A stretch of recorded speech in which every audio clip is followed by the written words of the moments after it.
अब ना वो पहले जैसी बात नहीं रही। अब इनके पास वो टाइम रहा ही नहीं मेरे लिए। आपस में प्यार कम, लड़ाई ज्यादा है।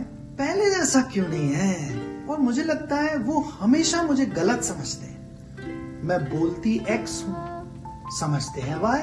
समहाउ ना ये रिलेशनशिप वर्कआउट ही नहीं हो रहा। और अब तो ना इतना सफोकेशन लगता है।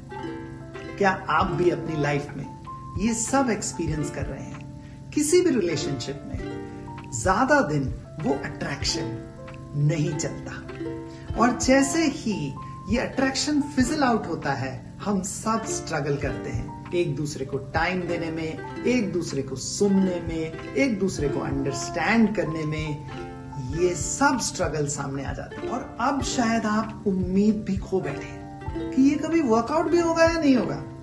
तो दोस्तों, ये वीडियो आपके लिए है। हम आज एक्सप्लोर करेंगे कि किया क्या जा सकता है, कैसे इस चीज को एड्रेस करें, कैसे वही चीज वही वापस आ जाए। तो नंबर 1, एक्सपेक्टेशंस। हमारी बचपन से लेके जो बिलीव्स, धारणाएं बनी है मूवीज देख देख के, मोस्टली रिलेशनशिप्स के बारे में। हाय सोलमेट मिल जाए बस, हाय बस मेरे तो सारे प्रॉब्लम सॉल्व हो जाएंगे अगर मुझे वो राइट पार्टनर मिल गया तो। ये जो एक्सपेक्टेशन है, ये एक्सपेक्टेशन इतनी बड़ी लेंस का काम करती है कि हम कॉन्स्टेंटली अपने पार्टनर को जज, इवैल्यूएट कर रहे हैं कि वो इस एक्सपेक्टेशन पे खरा उतरता है या नहीं उतरता। जैसे ही आप अपनी एक्सपेक्टेशन और जैसे ही आप अपना जजमेंट, इवैल्यूएशन ऑन करते हैं, अगला अनकंफर्टेबल फील करने लगता है। उसे पता है आप उसे जज, इवैल्यूएट कर रहे हैं, और धीरे धीरे वो विड्रॉ करने लगता है, वो कट ऑफ करने लगता है। तो दोस्त, आपको अपनी एक्सपेक्टेशंस पे नजर रखनी होगी। कैसे रखें? मेरा सजेशन ये है कि अपनी सारी एक्सपेक्टेशंस एक पेपर पे, एक डायरी में उतार लें। आप खुद देखेंगे कि आप कितने भारी पल्लड़े में दूसरे को तोल रहे हैं। जब जब एक्सपेक्टेशन मीट नहीं होगी, आप इरिटेट होगे, फ्रस्ट्रेट होगे, गुस्सा आएगा और डिसरिस्पेक्ट निकलेगी। जैसे ही डिसरिस्पेक्ट निकलेगी, नेचुरली एक बहुत बड़ी दीवार खड़ी होने लगती है रिलेशनशिप में। और इस दीवार को फिर तोड़ना भी बहुत मुश्किल हो जाता है, क्योंकि जब जब आपने डिसरिस्पेक्ट करी, दूसरा उसे बुला नहीं पाता, उस एक्सपीरियंस, उस फीलिंग को नकार नहीं पाता। जैसे ही लोग विड्रॉ करने लगते हैं, वो कुछ और करते हैं अपने आप को एंगेज करने के लिए, कहीं और से अच्छी फीलिंग ढूंढते हैं, और धीरे धीरे ट्रस्ट ब्रेक होने लगता है। ट्रस्ट भी रीगेन करना बहुत मुश्किल हो जाता है दोस्त। तो इसलिए बी वेरी केयरफुल कि कहां आपको लग रहा है कि अगले के साथ ट्रस्ट टूट रहा है, उसको बैठ करके बात करें और उस मिसट्रस्ट को एड्रेस करें। क्या हुआ जो आपको लगा कि अब वो ट्रस्ट जा रहा है?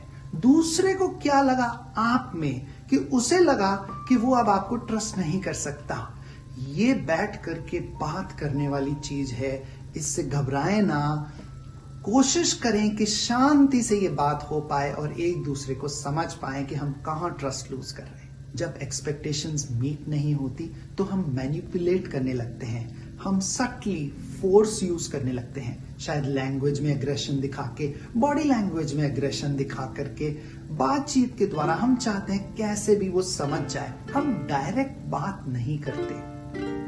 हम अगर अपनी एक्सपेक्टेशंस लिख लेंगे, उसमें से चुन लेंगे कि क्या फेयर है, तो वो हम दूसरे को कम्युनिकेट करें कि मैं ये चाहती हूं, मैं ये रियली चाहता हूं। अब हो सकता है कि दूसरा वो ना चाहता हो। आप कितना प्यार करते हैं, कितना कमिटेड हैं इस रिलेशनशिप में, तो आप अलाउ कर पाएंगे कि ठीक है, मेरी एक्सपेक्टेशन है, कुछ मैं मैनेज करता हूं, कुछ दूसरा करेगा।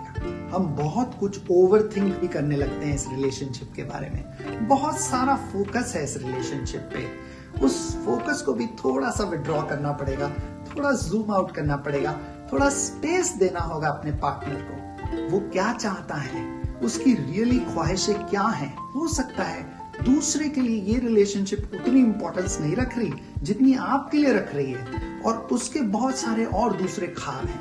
अगर आप उनके ख्वाब में इंटरेस्ट लेना शुरू करेंगे, जानना शुरू करेंगे कि वो क्या चाहता है, उसमें इंटरेस्ट दिखाइए, उसमें रियली उसकी मदद कीजिए कि वो कैसे आगे बढ़ सकता है, तब एक दूसरे के लिए ये रिलेशनशिप वापस वही वैल्यू ले आएगी जो शायद एक दिन थी। कई जगह आप कुछ देखते हो और मिसअंडरस्टैंडिंग खड़ी हो जाती है। दूसरे ने किसी और इंटेंशन से कुछ किया, आप उसे किसी और इंटेंशन से देख रहे हो। यहां भी एक दूसरे से बातचीत जरूरी है। बातचीत तब कर पाओगे जब रियली कमिटेड हो इस रिलेशनशिप में।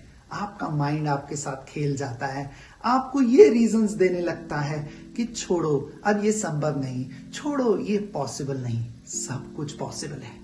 वही चीज जो पहले थी उससे भी ज्यादा गहरी रिलेशनशिप पॉसिबल है।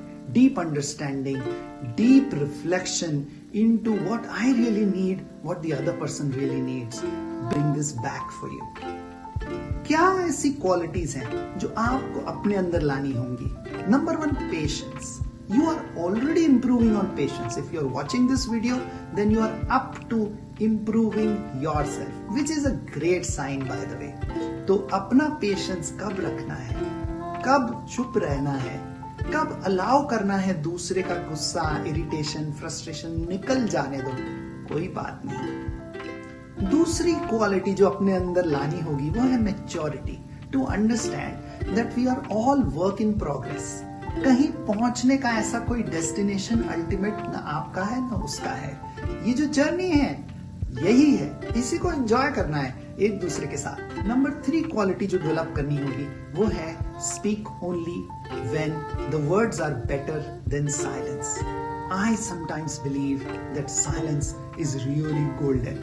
So just stay silent most of the times and it will really help you. Last message मेरा यही होगा आज के वीडियो का कि in relationships there cannot be any judgments, opinions, views. All views are fair. All perspectives are right. There can only be nurturing the other person. How do you move the other person forward? And in the process, you will move forward and your relationship will really bounce back.